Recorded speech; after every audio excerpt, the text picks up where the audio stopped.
Let's get into it. Okay. All right. You wrote your story as a sensual memoir. Right. Why? Why that? And why now?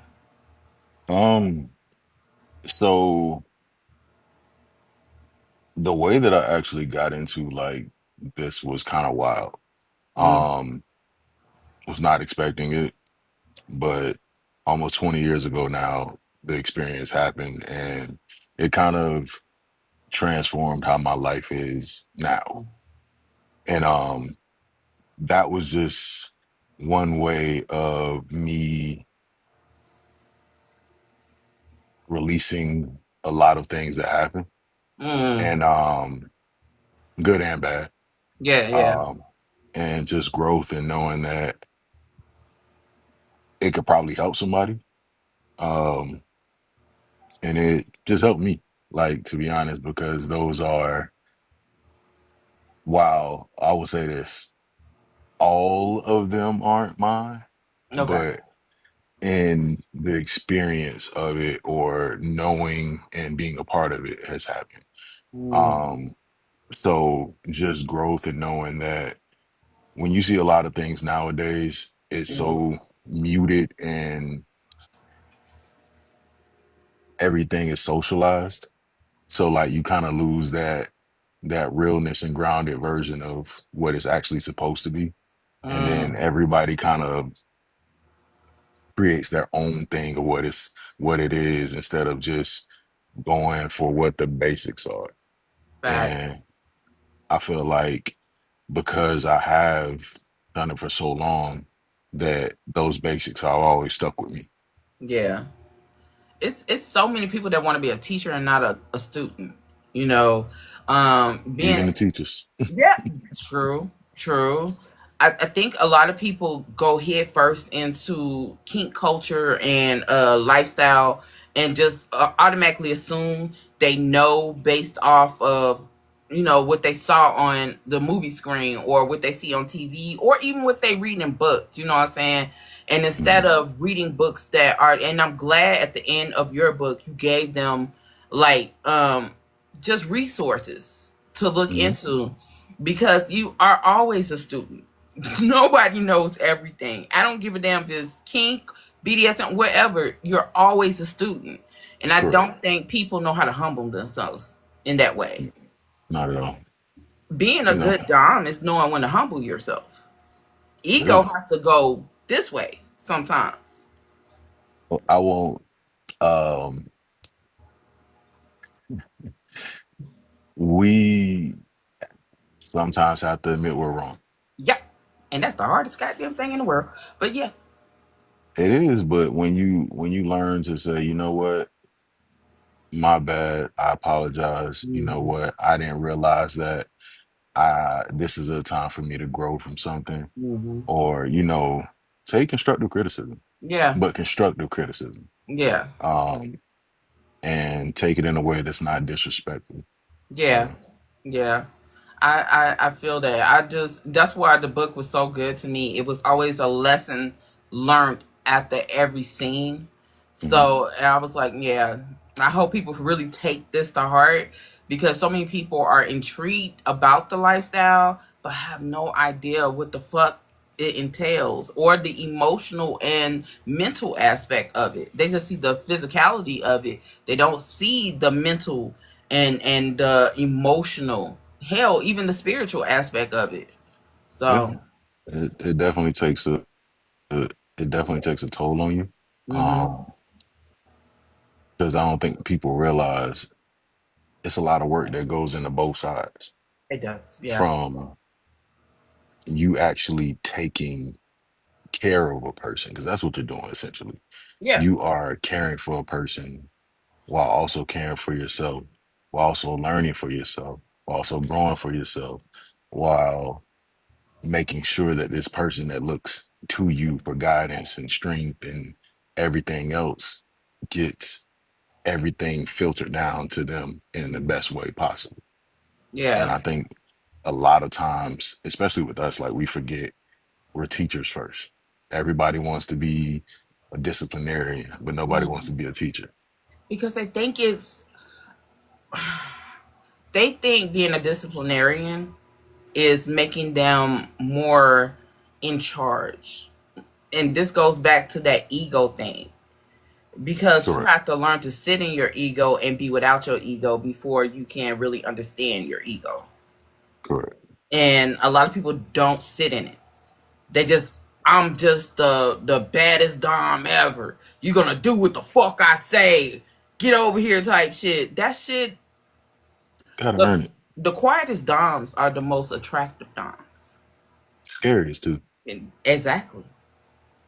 Because when a dom, if they're even, I know a lot of people like, oh, doms live it 24/7.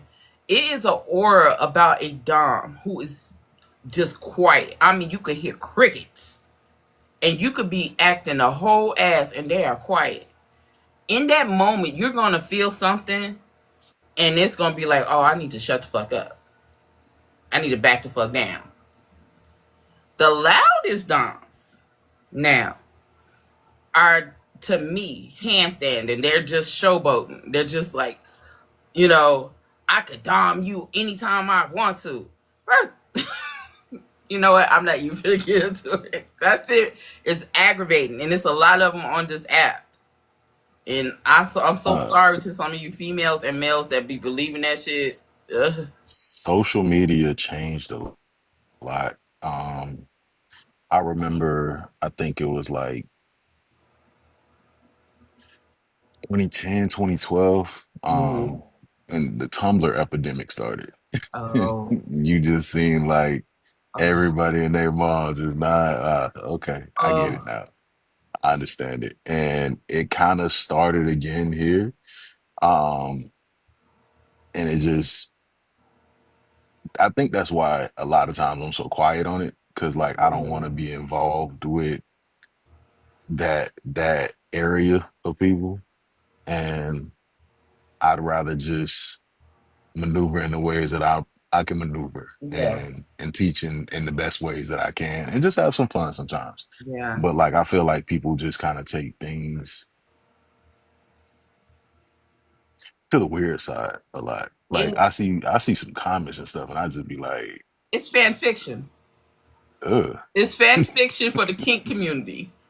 Mhm. That's exactly what I feel like. So, what made it important for you to tell the story from the perspective of a black dom in particular? Because it's always looked at differently. It is. It's looked at from an anger aspect. Mm. And what's the first thing you always hear is white people stuff. Ugh, Like, right. um, but also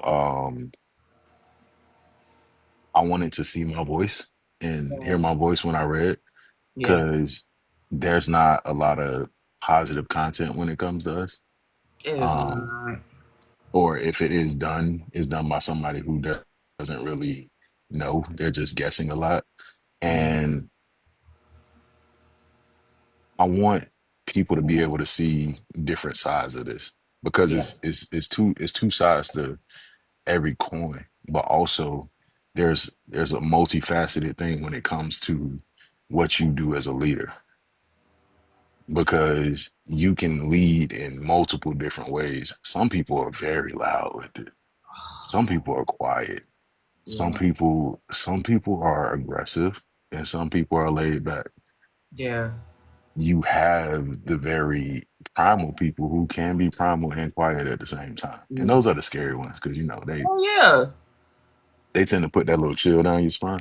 Mm-hmm. I remember I was doing an interview with somebody, and Nicole. Hmm. And I was doing an interview, and in the interview, she had said something, and I had said something back, and looked at the camera. Mind you, I was minding my business, asking the questions. She said in the comments, "Don't you dom me?"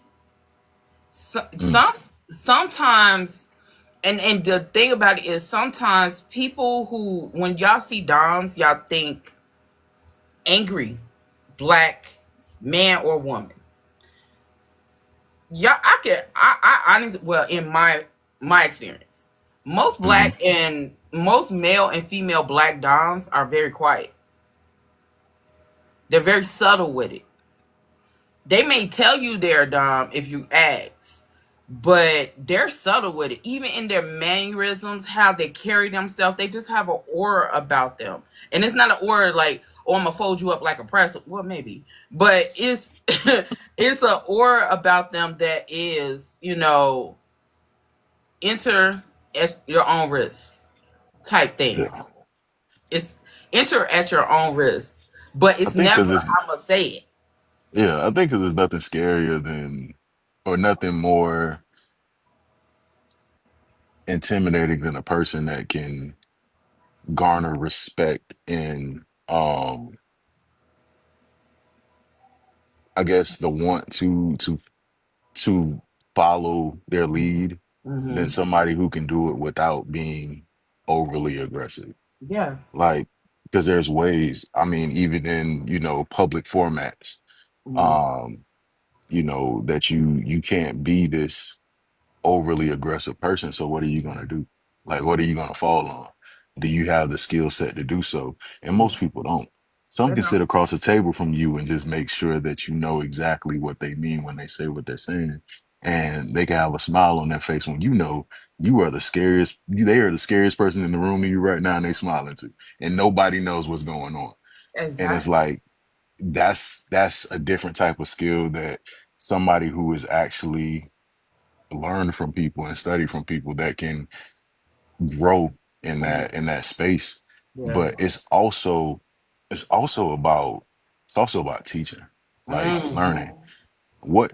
I feel like the greatest thing you can give to a person who is looking up to you or who is looking to you for something is to teach them something. Anything.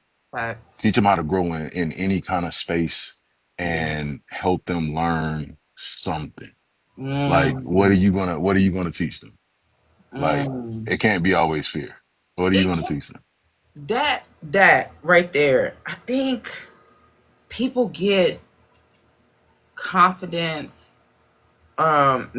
They mix it up with someone that's intimidating or trying to be intimidating on purpose. Hmm.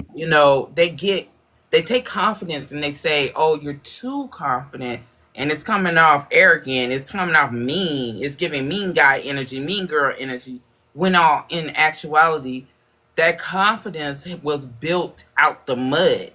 Hmm. You Most should be people, confident. right, but some people had to gather that confidence by levels. Yep. And I think people don't understand with kink, with these titles, which the titles are very important because they're earned. So when someone feels disrespected because you did not say their title, it's not because, oh, I want you to say my title. It's literally earned. It's it's earned. Hmm. It is earned. And I think people get the confidence of that and get it misconstrued with being cocky or mean. Hmm. You know, I don't I hope I'm explaining it right. No, I get it all the time. I get you're not nice, and I was like, I'm not though. I'm I kind. see that all I'm the kind. time. I'm not nice though. I'm kind. I'm very kind. I'm I'm kind, but just I'm not not nice. nice. Like, sometimes I don't care, but I care at the same time. Same, same. And people So, look at me crazy when I say that. hmm. You could be kind, Hmm. but I'm not nice. Absolutely. I'm not. I do nice things for people, but I'm not. I'm not. Hmm. So your book balances spicy encounters with life lessons. Hmm. Why was that mix so important to you?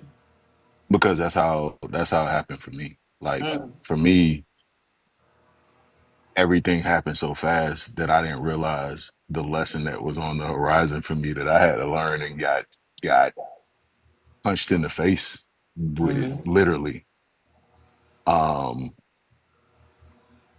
it was a thing of, okay, this has happened. Now what?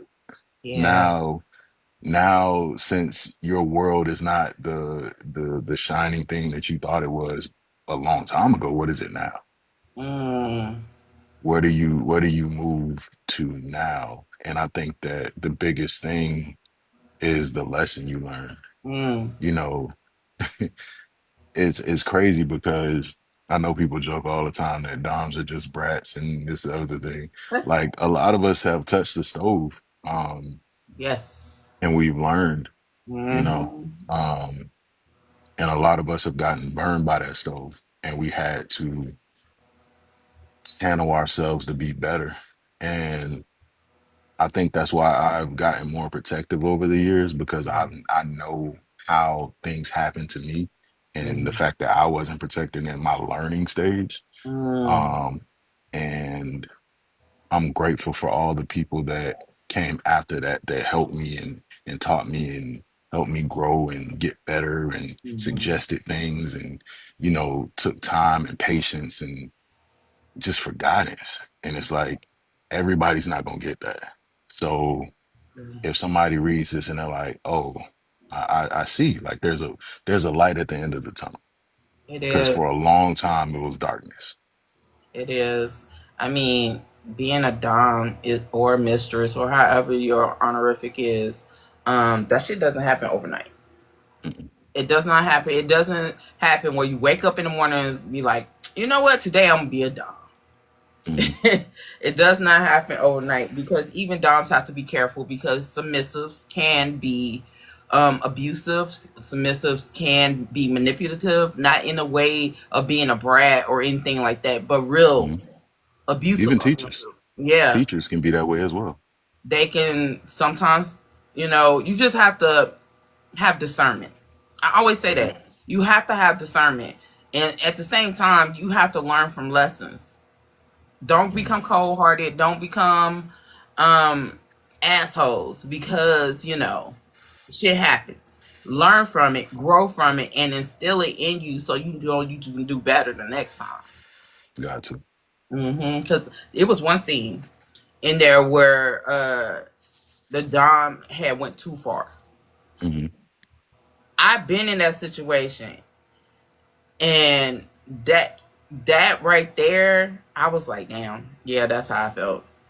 Yeah. So that was actually a story that was told to me, and at the time I didn't really know how to react to it because it was like, wait, what happened? And it was like, but y'all, you know, and it was one of those things like I kind of like went back and I asked myself like how would I approach that situation now, and it happens a lot, and sometimes it's sometimes it is truly a mistake, sometimes it is Yeah, on purpose. So it's like at the time when it does happen, you got to kind of figure out where you sit with that, like what how do you fix that or how do you maneuver past that, and some yeah. people can, some people can't, you know.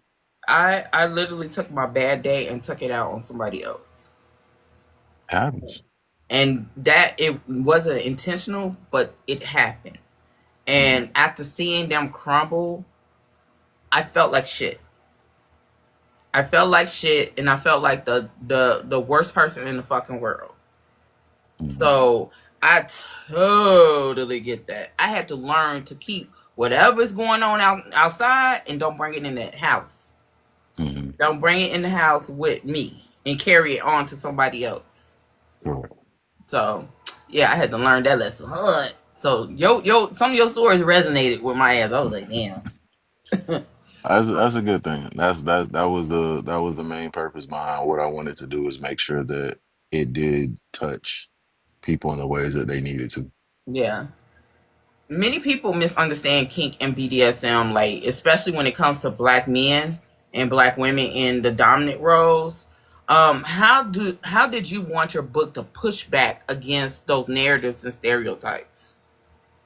Um, to to reveal the human side of it. Like at the end of the day, we're human.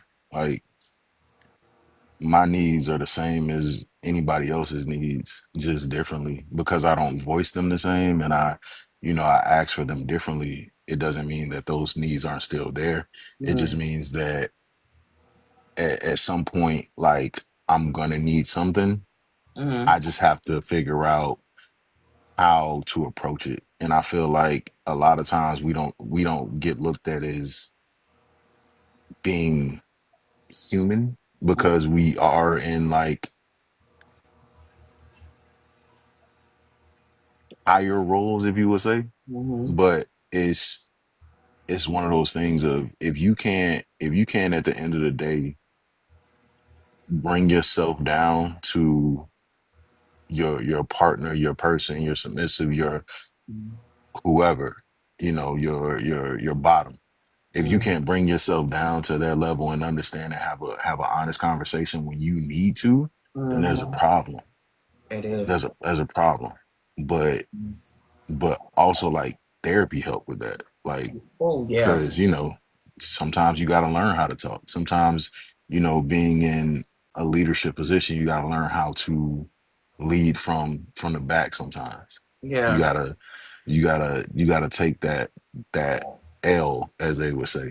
Mm-hmm. um but I wanted it to really be of we can be soft as well, even Mm-hmm. though we're in a position that requires a lot of bravado. Mm-hmm. We can be soft as well, and I don't think like the caring side of black love gets talked about, period. Like Oh, I feel no. like when people talk about black love, it's very hard, it's very stiff, it's very tough, Yeah. and it's not always like that. Like it's not always tears and well, tears are fine.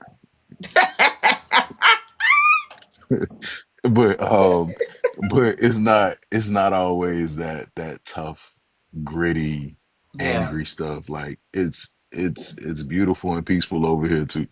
So like that Yeah. was that was one of the main things I really wanted to make sure that was resonating, is that it's still love at the end of the day. Like Yeah. the love part of this is part of it as well. Yeah. I'm sorry, my allergies are Oh, you good. fucking with me. Um, like my husband is in here right now, and like people are so shocked that I could be soft with him, Hmm. whereas they see me as so hard all the time. But I am hard, but Hmm. I'm also soft, Hmm. and people have to earn that softness from me. Hmm. And so seeing me with my husband, it's like, damn, that's a whole different bitch. What the hell? Are you a dom? Yes, I am. But he earned that. He earned that softness. You know what I'm saying? As easy as a dom can give you something, they can take it away. Hmm. You know what I'm saying? So I just think when it comes to black love,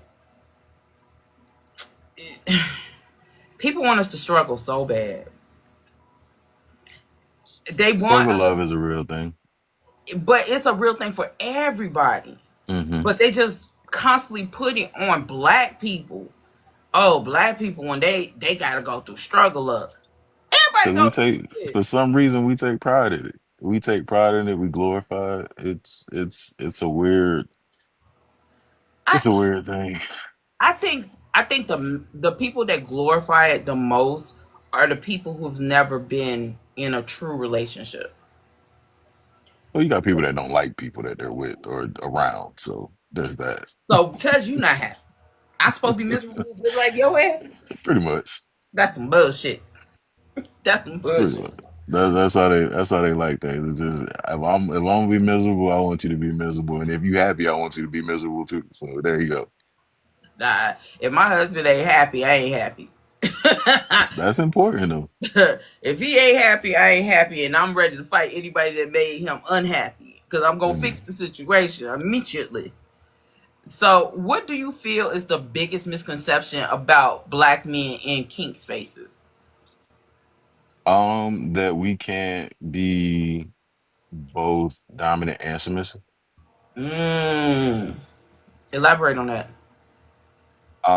I feel like a lot of times, like you get people that are shamed for wanting, or I won't say people, black men specifically, they get shamed for wanting to take on, bottom roles or Mm. more submissive roles, and it's like everybody can't be dominant.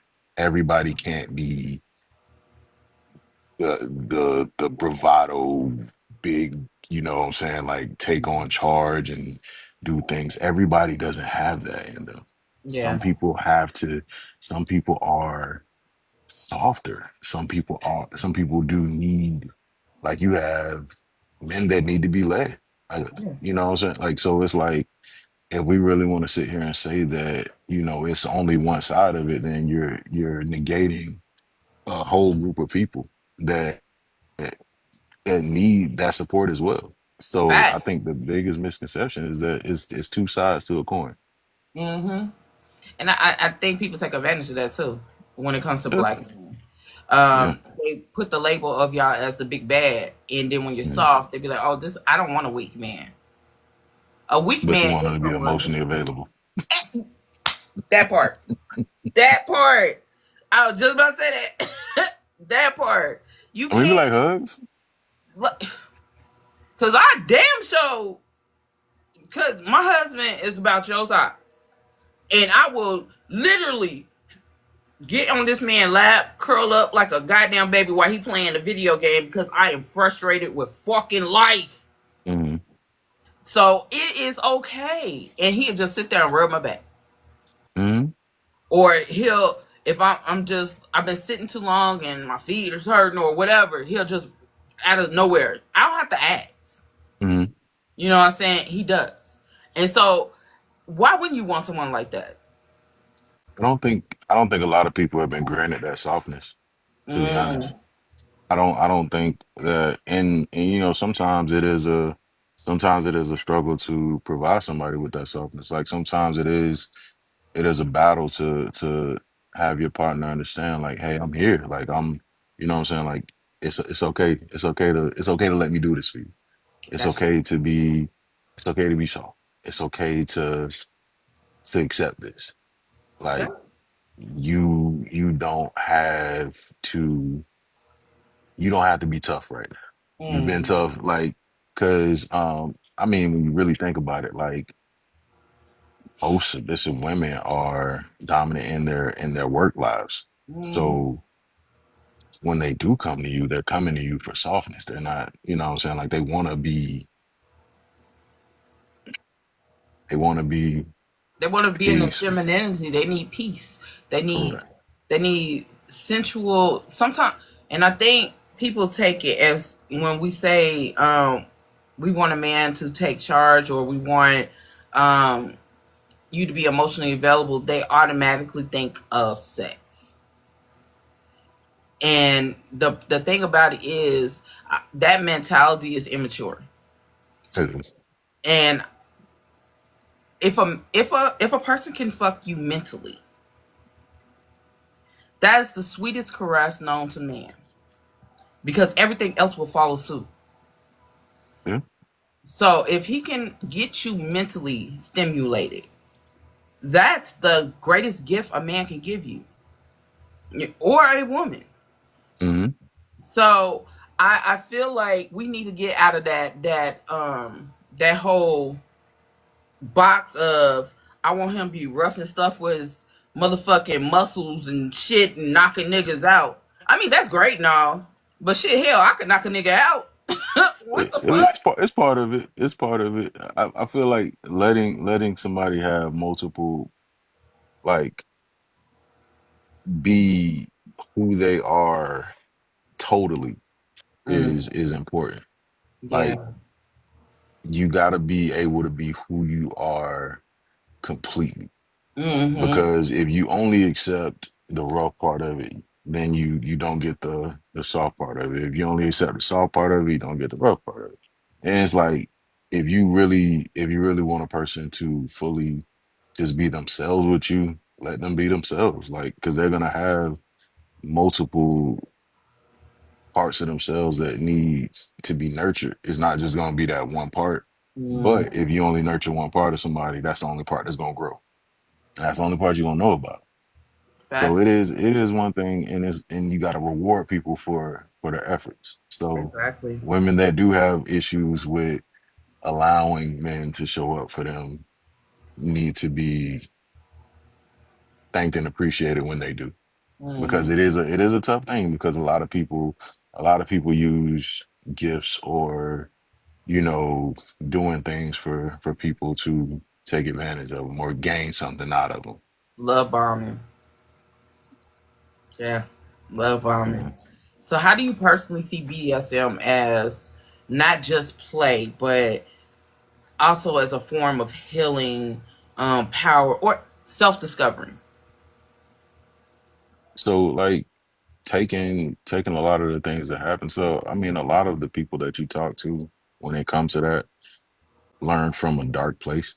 Mm, Um, so in taking control of the darkness that hurt you mm, and turning it into something that now nurtures you, and you know what I'm saying, like you can take control of it, is one of those things of, it's a freedom to it. So if you've been a person who has had your power taken before, if you're a mm, person who has been, you know, mistreated, and now you have the ability to step into a powerful role, mm-hmm. how are you gonna treat that role? Are you gonna abuse it like it was with you? Or are you gonna take that role and grow and become a protector? If Yeah, you're a person who has been abused before, if you're a person who has been hurt, you know, something in that still triggered you to want that feeling, but it also triggered you to want protection in that as well. yeah, So I just feel like it's a healing process all the way around. So if you are, you know, in that space of wanting and needing to be healed, sometimes you gotta face the monster that hurt you. that's true. That's true. And I think it's an author named E. Bowser. In her last book, Chantel, I think that's her name, Chantel. She literally needed needed us to like dom be that dom for her, because it was like an emotional and mental thing that she needed in her life just to function. And a lot of people think it's an addiction. It's not an addiction. It's literally healing. And in the book, you know, you literally got that. Like, she needed this. And he had a wife, had kids, but this his wife understood the dynamic of it and understood that this was needed. This was for her healing. Right. So, you know, a lot of times people take um anything that has to do with kink as, like I said, just so sexual, when it's like 90% mental. It's 90% mental. 95. Okay, 95%. 95% mental, because not you're not jumping straight into it.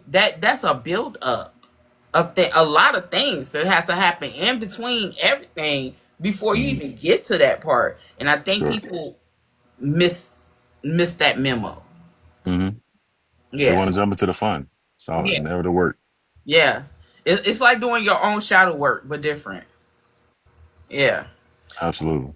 So, what challenges have you noticed when it comes to how black doms and submissives are represented in books, films, mainstream kink communities? Yeah.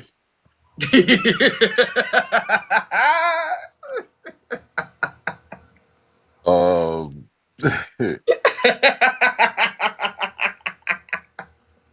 um, Woo, baby. that one is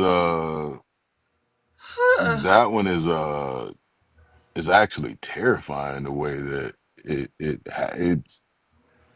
it's so bad, and it's like you just be like, there's no like there's no way you think this is real. Like this is how you see. Yeah, okay. Yeah. Um, and I think it's important to get it right. Hmm. Um, because it's it's so bad. It's so bad, and it's a lot of misinformation out there, Yeah. and it's just it's actually bad. Like, and I just, yeah, it's like sometimes I just got to turn it off. Like I just, like this can't be what you think for real. Bruh. Like, uh, even in some of these stories, I'll be like, even though y'all be telling them it's fiction, they really wholehearted believe that shit, Mhm. and then Yeah, be sitting here mad because it don't work for them. it's not built off a real place. It's not built off of real emotions. Like there's a connection that has to happen with everything for you to be able to do the things that you do. And if there's no connection, why are we doing this again? Facts. I've been in this for 20 years, and the shit I done fucking seen, from munches where people are just fetishizing black women and men to um reading books, and I'm just like, what the hell? That is not it. That is abuse. That is not that is not kink or BDSM. Nothing. It's so crazy how the line is so it just it's so close, and it's like you just sometimes you just look at it and like like I really wish like a lot of times look look up actual like authors who have been who Mm-hmm. use proper terms, like who put stuff out there that is in a positive light. And even putting stuff out there that's that's negative that needs to get worked on. But you ain't gonna learn nothing in the movies, and you ain't Uh-uh. gonna learn nothing from a lot of these internet dudes. You Uh-uh. gotta do some deep diving, like research. Talk to people who have been doing this for a while. Yeah. And yeah, I'm talking about like back to like the leather days. Like you gotta talk to some people. Or someone who's in a leather organization, sorority, a leather Mhm, sorority, fraternity, whatever. They are mhm, really great tools. mhm, Yeah, real, I'm glad you mentioned that book. The color, what is it called? The Color of Kink, Black mhm. Women, BDSM, and pornography. Yeah, That book, I would, I would advise everyone to read that book. mhm. Read that book because it's I for have it us. somewhere. It's literally for us. It's you got to read that book. It was another one you had in there. Sensational Flesh, Race Power, and what is it called? Race Power, uh Sensational Flesh, Race Power, Masochism. Masochism. Mhm. Yeah, that's it. So those are some books y'all, I mean, can start y'all off. Just read them, but do your research. It's there. I myself don't like Fat Life because it's a lot of predators on there. A whole lot of Nasty work. predator. I'm talking about the worst kind of predators. And discernment be held. Just don't. Just don't. Nasty work. I don't like that life whatsoever. But hey, I can't tell you what to do. But I'm just saying there's a lot of predators on there. A lot. Even in certain like just social groups or like you go to these events, just always make sure that you're vetting whoever, vet your friends. Like all these different people who go to events, like everybody even skin folk ain't kinfolk. Like it, Facts. it it gets dark and it gets dangerous a lot. So just pay attention to who you're around. Because some people will put you in dangerous situations. Very dangerous situations, and you have to be very careful. Do you feel that literature has room to evolve in how it portrays kink, especially the black authors from black authors? Absolutely. Absolutely. I feel like there's always growth. I didn't know I didn't know about a lot of like stories till I started digging deep into like a lot of black authors and books and stuff like that. And a lot of stuff ain't gonna be for everybody. What you read ain't gonna always be for you. You Mm-hmm. know, it's somebody that's gonna read what I wrote and it's not gonna be for them. And that's okay. Mm-hmm. But you always show respect to somebody's craft. Mm-hmm. Um, I think that a lot of times people prejudge. Uh, I had I had a review where a person went into full detail, couple paragraphs on there. Like it wasn't even couple. It was like 4 or 5 paragraphs, and they said they didn't finish it, but they had all this to say about it. And I was like, "But you didn't read it. So how did you gain what you reviewed? Like it's okay to have your opinion. I'm not gonna be for everybody, and that's okay. But like like it wasn't it wasn't something that I could read to learn from because it was based off of something that I couldn't understand. Because I was like, well, what you're saying isn't true, so I can't grow from that.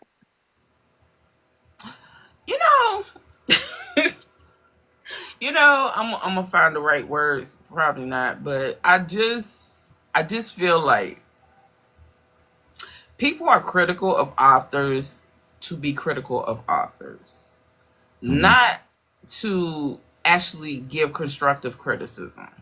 Mm-mm.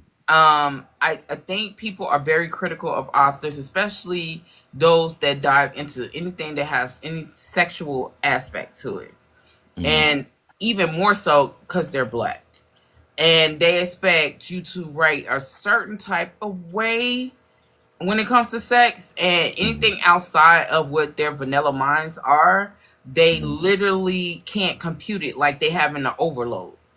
Mm-hmm. And I think that sex in itself is revolutionary. So to put the different aspects of how sex is, um, don't sit well with a lot of people because they're very conservative in their mindset.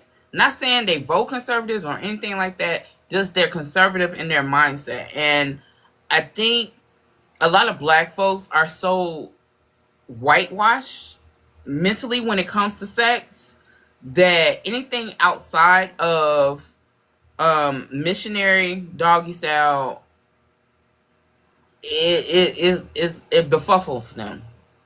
Well, it's also because like nobody cares about actual intimacy. Mm-hmm.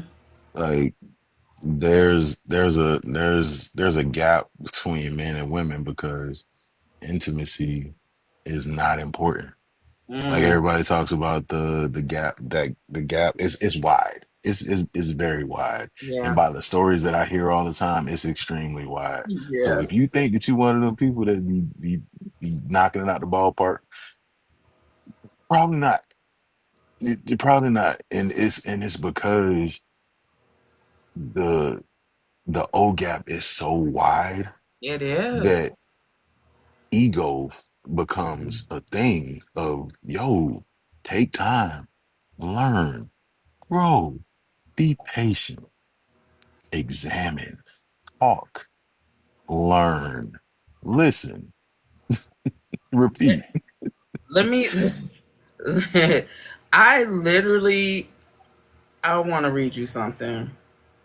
I literally had a dog. It was another dog, and he got offended that I was called mistress, Mm, and it was a black male dog. mm. And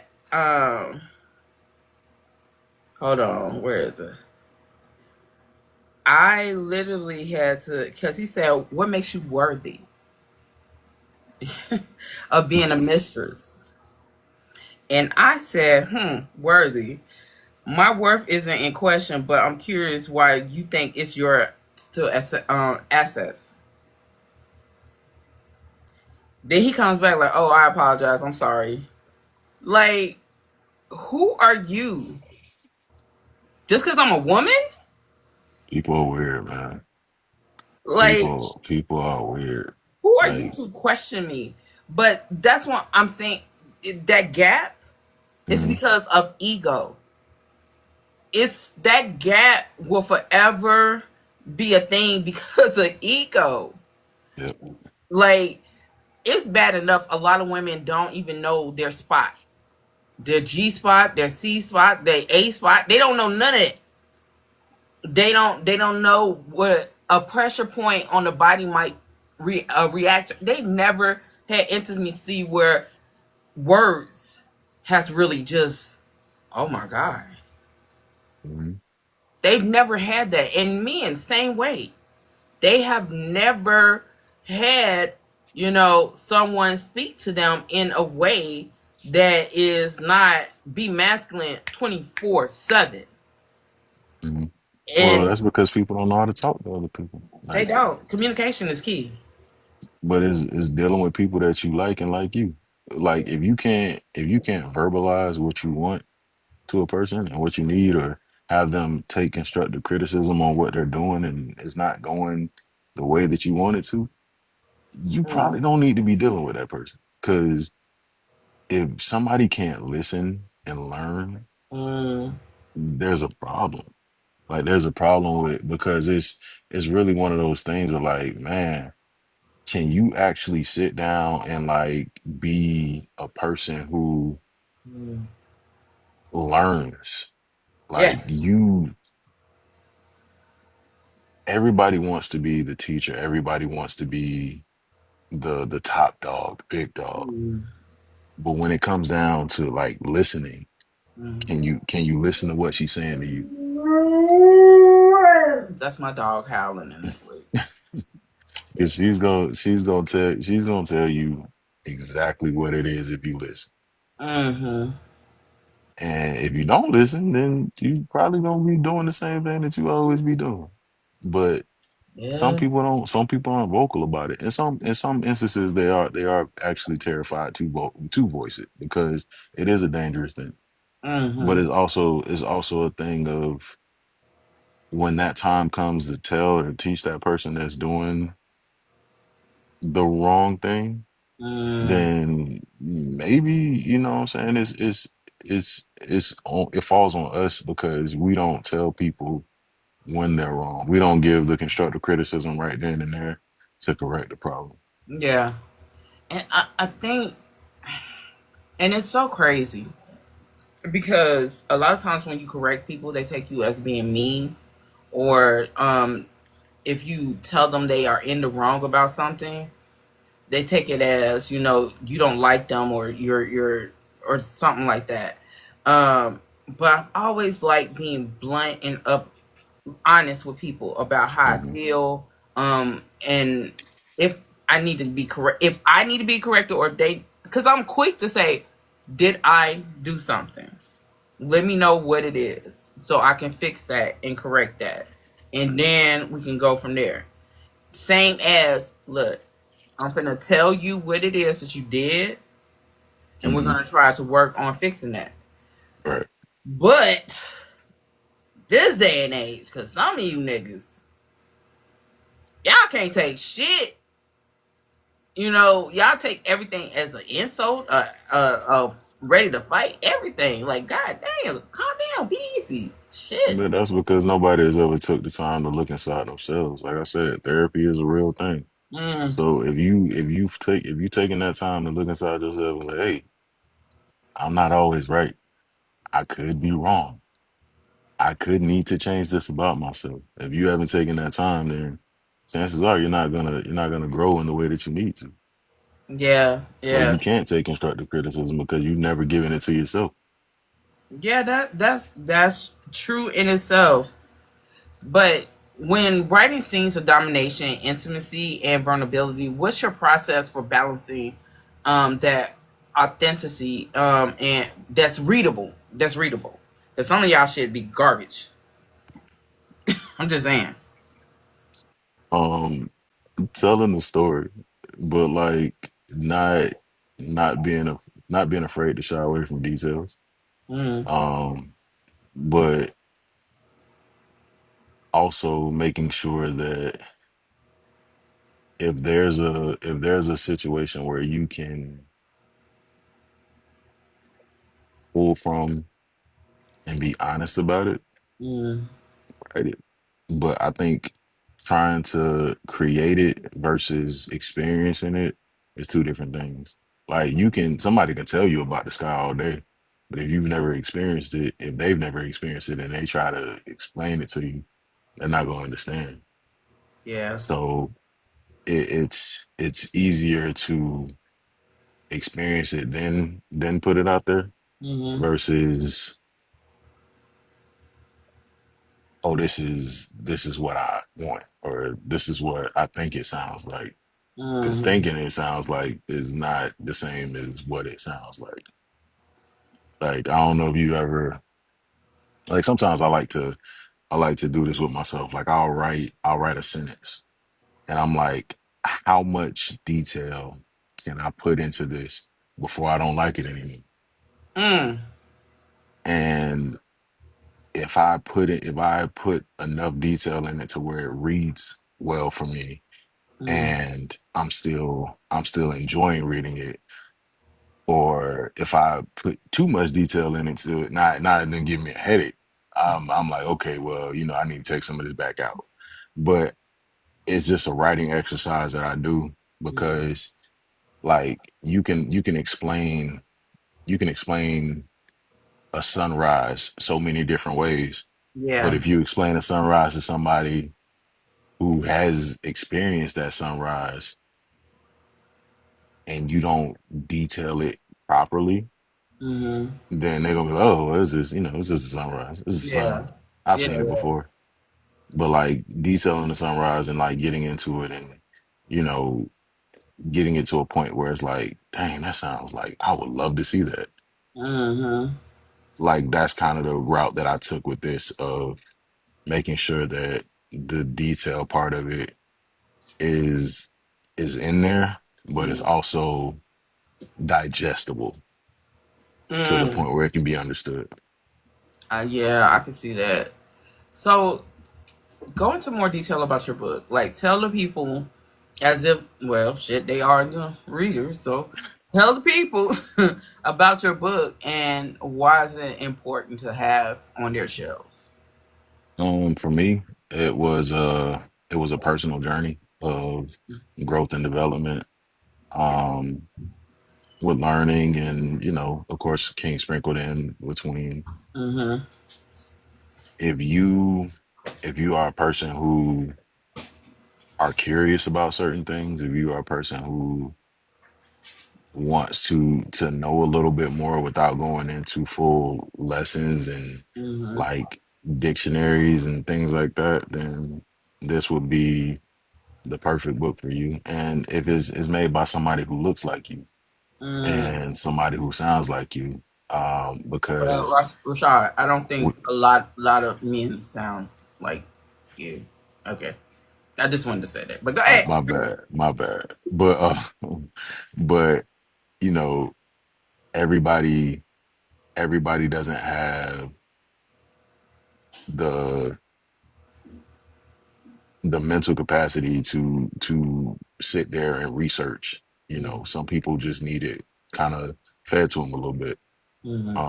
This for me was a collection of things that I just had gathered over the years of just like, okay, well, let me write that down. That was a dope situation. What happened? Let me put that in there. And eventually, like I had enough that I was like, this would be kind of cool to piece together, Mm. like to put together, and then I was like, okay, well, it could really be like a dope novella. So Mm. that's kind of like where I got to, and it was a thing of wanting to share my story and be vocal because you know my aggressor, my abuser is still out there, and Mm. that's cool. Like like, but I won't give them power over me anymore. Um, Mm-hmm. and I understand that, like that the light at the end of the tunnel is the one that you create. Mm-hmm. Like I feel like a lot of people sit back and wait for that light to come to them, and sometimes you got to make it. Sometimes you got to draw that sun with the chalk and do the little squiggly lines and make the little stars on it, Yeah. and then you got to live it. But Mm-hmm. if you sit back and you just hold on to it and you don't let people know what happened, what's going on with you, then you just kind of doing yourself a disservice. Yeah. Totally understand. Totally understand. Um, what's next for you in the literary space? Like, I'm gonna get some more memoirs, the vampire Um, book. so it's crazy. So I I currently I have Fallen Roses 2 coming out in October. In December, I have The Last Black Flag, which is gonna be a pirate book about like this dude that is like the prodigy of Blackbeard. He's a black pirate. So it's kind of kicking off from after Blackbeard's death. So he's kind of like the last black pirate. Then Hmm. that's gonna be in December. And then at the start of next year, I have Tales from the Dark Wood coming out, which it was like some fairy tales that are converted into Are they like grim fairy tales or are they like HBO After Dark fairy tales? HBO After Dark. It's gonna yeah. Oh, It's oh, gonna be that where you had to keep the last on the channel thing on the yeah, clip. Yeah, yeah, it's yeah. that. Oh, Um and then March I have a Black Cowgirl slash alien book coming out. Um I know you fucking lying. nah yeah like but see that's what I'm saying. Like I kid you not, my phone is gonna set on fire one day and I'm gonna be so mad because I have so much stuff in there. And it just be crazy because I'll be bored and I'll sit around, I'll just start writing. I'll just start. Yeah, okay. And that's how I get through a lot of my writing. I get bored sometimes. I get insomnia a lot. So like a lot of times I'll be up reading or I'll be up writing and I'm doing it on my phone because I don't want to deal with my laptop. And it's Well, if you just don't get like you a candle, I got one, but then I'm like, listen, why you being difficult? I don't know. I'm You right, yeah. right. But also I do have a couple more dark romance books coming out. I have a book coming out. Well, I have a book I'm working on right now, and these will all be for next year. I need to start slowing down because I know I got a lot. Um, but I have a dark romance about this couple that kind of gets into it, and like there's like like a officer involved, and like it's a hood romance. But I was working on that like at the same time I started Fallen Roses. I started that one. That was like back in like 2017.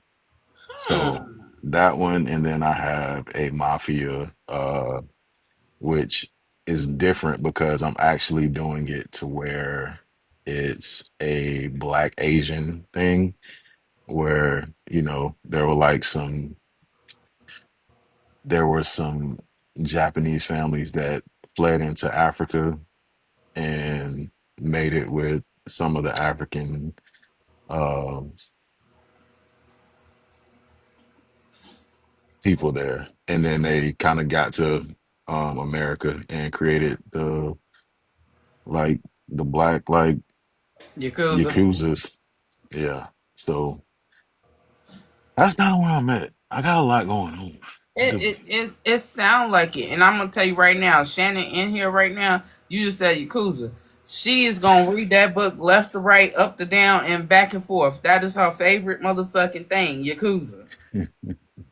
Yeah, and that's what I want. Like like I don't mind writing novels that have other characters in it, but I'm black. I want to read I want to read black fiction. I want to read black, sci-fi, black dark romance, black everything. So it's like I that's felt what I that. write because that's what I know. I felt Like, that. you know, so So that's where I'm at. I'm gonna ask this question because it's been asked a lot from authors, readers, they them, motherfuckers that probably just want you to fold them up. Um, they want to know, do you narrate books? And could you tell us more about your Patreon? Um, ooh, The so Sir Rashad experience. so Patreon was started back after COVID. I think I was working on a podcast at the time that I no longer really do. But it started off like, like a thing for that. And then like somebody was like, oh, you should do voice work on there. So I was like, okay. So I started doing that, and it kind of like built into this experience thing. Shout out to my homegirl who helped me come up with the name. Uh, and it kind of went from there, and just grew into, I guess, this persona of mine. Um, and it's a fun thing to do. I just did like if Thanos and like Bane were talking to a brat. Like I posted those on TikTok, which was kind of fun to do. And then I did like a Joker, like the Jared Leto Joker conversation he was having with Harley Quinn. I redid that one and put it on there. So I know you fucking uh, lying. Where that's at?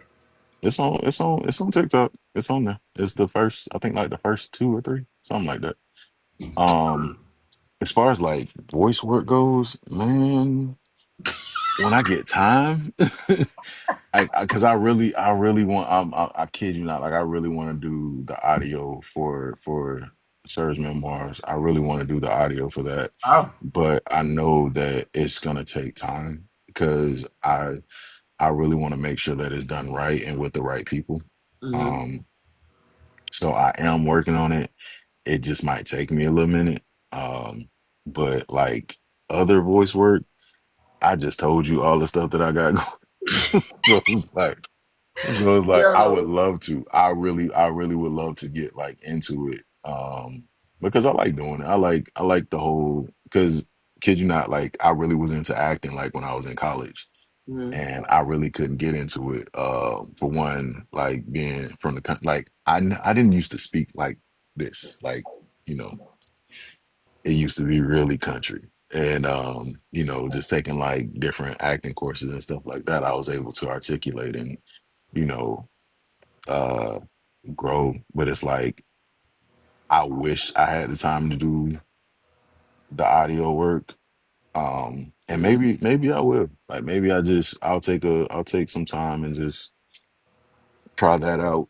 Um, but I really want to, I feel like once I get these next five projects under my belt, I'll have time. I'll, Well, I'll have time. three things. One, Mm, I would love for you and narrator Jackie Lynn, because she has a very sultry, deep voice. Whether you like men or women, that motherfucking voice of hers would drop panties and boxer shorts. Um, I would love for y'all two to do something together, because with your deep ass voice and her sultry, sexy, bruh, everybody is gonna get pregnant. Everybody. I'm just saying. mhm. So somebody said, what book should they start out in your catalog? Ooh, that depends. It depends on what you really are into. Like I have poetry on there. I do have like a hood book on there. Um, I have a black romance book on there, about this couple that are this non-monogamous married couple that they have this unwritten rule about, like, when they hook up with people, hey, don't bring it back home, or the husband can't really do like certain things, and he did the thing while they was in Hawaii, and now things started to kind of unravel. So there's a part one and a part two to that book, which I actually co-wrote with my homegirl. um it just kind of depends. Like if you're a fantasy person, like I tell you, like, I don't like to pick favorites, but Fallen Roses is like my favorite book. It's And the very reason good. why it's my favorite book is because it is the culmination of everything that I've ever wanted to do and put into a book. So if I had to say, I would say start with Fallen Roses and then just kind of jump around. It just depends on what you really want to get into. Go to Fallen Roses and get all the excitement and gore and stuff from there. Mhm. Then step over into Sir's Memoirs and get some ice water. There you go. I mean, that might work. But I'm really a fan of like I like the things that I put out because I feel like they give everybody something. Yeah. So I did this book called The Black Love Challenge like years ago. It's a poetry book, and it was like a culmination of like different poets, and it was basically about loving who you are as a black person, or loving Mm. just self like a really like a self love poetry book, and that was actually really fun. So yeah, I mean, whatever you find, and if you don't find something yet, it's stuff coming. And the Ooh. third thing is, Hmm. I know E. Bowser is on here. I don't know if you ever read any of E. Bowser's books, but she has multiple genres. Like Hmm. she has urban erotica. Of Hmm. course, I would love, love for you to do some of her books in urban erotica. Hmm. But she also has paranormal, Brothers That Bite, the Shade series, and she has horror, the zombie series. So I would love if y'all two was to hook up and get to talking. I know you got a lot of shit on your plate, but if you could squeeze in there some Teddy P, Pendergrass, motherfucking voice into something, I appreciate it. Thank you. I'll like I said, I'm gonna try to carve out some time. I'm just trying to if I can get these next two under my belt, or at least close to where I don't stress as much. I can start to maneuver a little differently. I just because a lot of it is close to like done. So Mm-hmm. like I said, I spent a lot of time writing, like in my free time, or like when I have my phone. Like, and for the people that be texting me and I don't text back, I'm sorry. It's not that I don't want to text you. I be writing. Nah, I just don't be wanting to text nobody. Nah. Yeah. So will we see you in Sometimes person at book events? Like I'm hoping me and so. friend have been shooting our shot. What's up? I'm hoping so. Like I said, y'all got the one that's coming up in Georgia. I really want to attend that one. I ain't even talking about that one. That's in 2027. I'm talking about next year at the Dungeon Night. If things line up for me, yes. I don't like to make promises that I can't keep. So if things line up for me, absolutely. I would definitely love to go to like more events. I know like a lot of people were talking about the Black Romance Mm-hmm. Festival. And I try to get on there, but I guess I'm not established enough yet. So, Nah, it's I not gotta. that. It's just like, you know, last year they had a list. And then they had a Hmm. waiting list for last year. Hmm. So this year, the turnaround. Gotcha. So it's because it's a lot of authors who don't have a lot of books on there, but it's just you got to get on that list Yeah. because that's a sought out event. Hmm. Yeah. So Yeah. So once I start moving a little better in these author streets, then I'll be able to, I guess, get to some of these events and like meet people and mhm. shake hands, kiss babies, and all that good old stuff. Boy, you gonna have a long line of thirsty ass motherfuckers. You got a damn fan club. The fuck? Like, Mhm. oh my god, Rashad's voice. Oh hell, here we go. Here we go. Here we go. I don't sound like this in person. I'm just.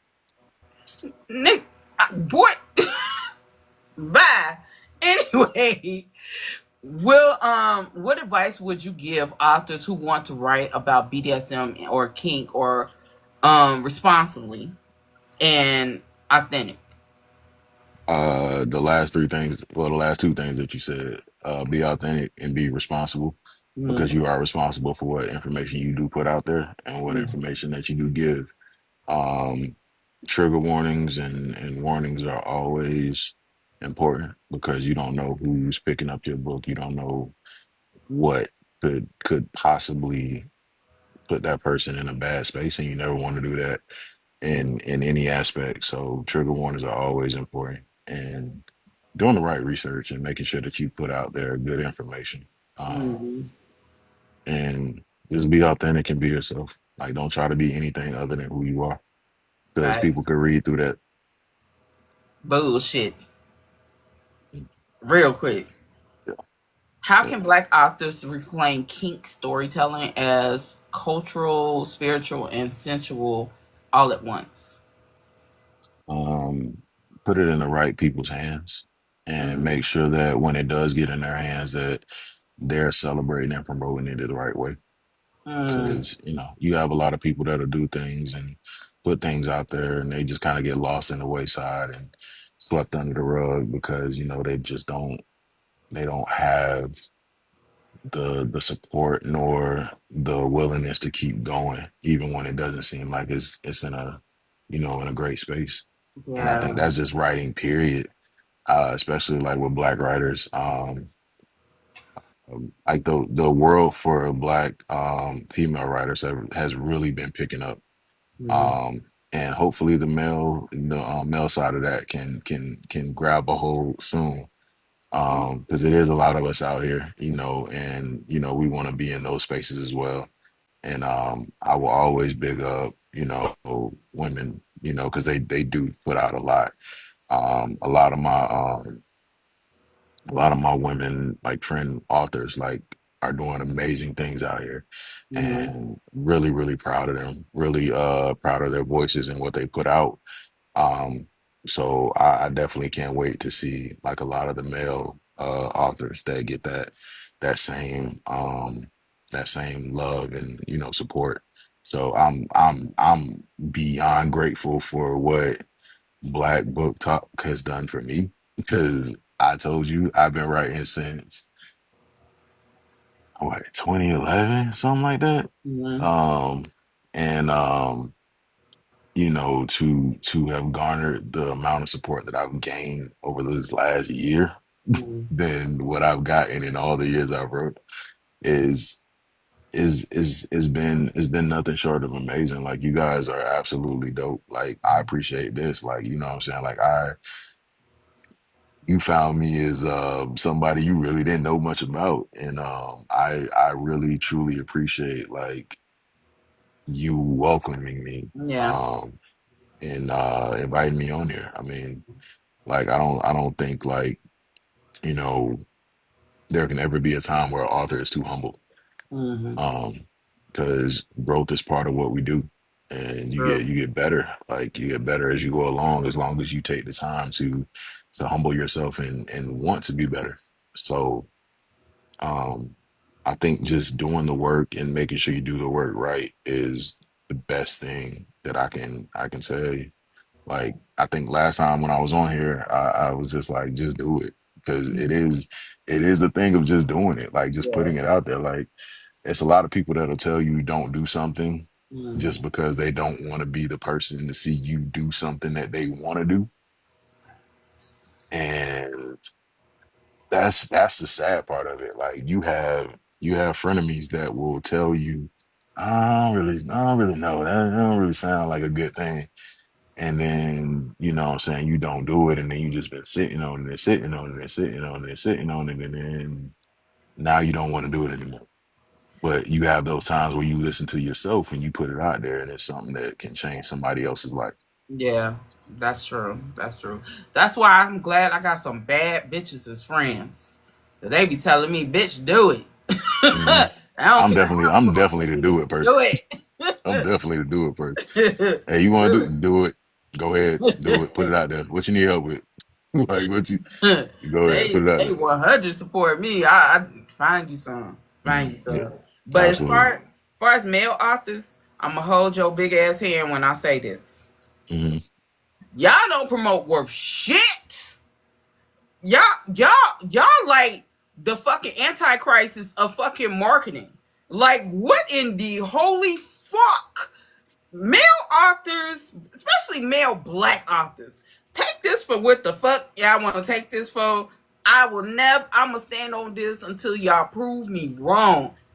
Y'all are the worst marketing mother freakers I have ever seen in my life. I have only seen about, I can count on three fingers. Three hmm motherfuckers, and it's a whole lot of y'all. Mm. And then y'all will slide up into my DM like, hey, read my book. Who is you, nigga? You don't even mark it. Like, oh, it must be something with the FYP. No, yo ass don't mark it. Y'all don't make video. And then when y'all make videos, they be so bland. They be so asinine and bland. I be like, I'm not buying this shit. Do better. And since y'all like women so much, there's a whole bunch of fucking females who do promo. Hit them up, shit, and pay them, and get y'all shit together. Fuck. You know what? I told you. Gotta accept when, you know what I'm saying, somebody come to you with something real and you gotta change it. I will definitely do a better job Because you at did marketing. amazing with Sir. I appreciate that. But I still gotta keep going. I understand. mm-hmm, I understand. I understand. mm-hmm, mm-hmm, mm-hmm. I understand. That's all I want. That's all I'm Message saying. received. Message received. All right. I'll say That's it it. out of love. You know what I'm saying? You No, we know? good. We good. I told you, I'm always a person who can accept when it's a constructive criticism, especially if it's something that's meant to make me better. Yeah. Um, so definitely, and I think I've learned more now as far as like promoting and like doing things and uh just growing and not. I think a lot of times, especially like with men, we do suffer from like the ego trip of it of when we put something out there and they don't get the buzz that we thought it was. And now we Mm-hmm. like, man, nobody don't want to read. Like, and it's like, we just hoping and praying for that one person to just pick it up and like push us out there. And it's just like, yeah, we gotta do a little bit more work. So I'll be the first to tell you, yeah, we gotta do more work. We gotta put more foot to traffic and get out there. So And I would definitely do that. That's my I also want to intention. say, and this is not you. This is not you. This is for all the other guys that's on here that may be authors. Y'all might got pretty faces and nice voices, but you have no substance. And when you don't have any substance, we really be going for y'all covers. We don't be going for y'all. We be going for them damn covers. So when your cover is eating, uh, immediately buy. Immediate. I don't even give a fuck what the story is. Immediately buy. You know what I'm saying? I mean, I do like synopsis, so I Mhm. let you tell me a little bit about the story. Hell, but I'm just saying, think about it. That cover, and you make it into like a whole theatrical thing. Hey, nowadays people are visual people. You know, just do your research or hire somebody to do it for you. We're gonna get on that. I'm making it my dedication to do better at marketing. I'm gonna hold you to that. I got you. I'm gonna hold you to that. Okay. I got you. So I'm finna do your outro and let you get out of here because I know you got things to do. And Yes, ma'am. I'm finna break my fast of not drinking. I'm going to drink. So I need some whiskey. It's been a day. Uh, Understand. so this has been such a rich conversation with you, an author, narrator, sometimes, and voice of authority in both literature and lifestyle.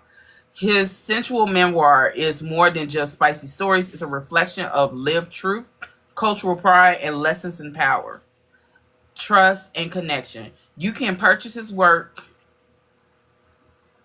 On Amazon. You better get you a website, and follow his journey online. For those for those writing kink or thinking of stepping into the lifestyle, Rashad reminds us: be authentic, be respectful, and the perspective really matters. Thank you for sharing your time, your voice, and your wisdom. And thank you guys for tuning in. This is Black Girl Tired Book Talk. As I always say, stay love, stay loud, and stay black on motherfucking purpose. And that's it.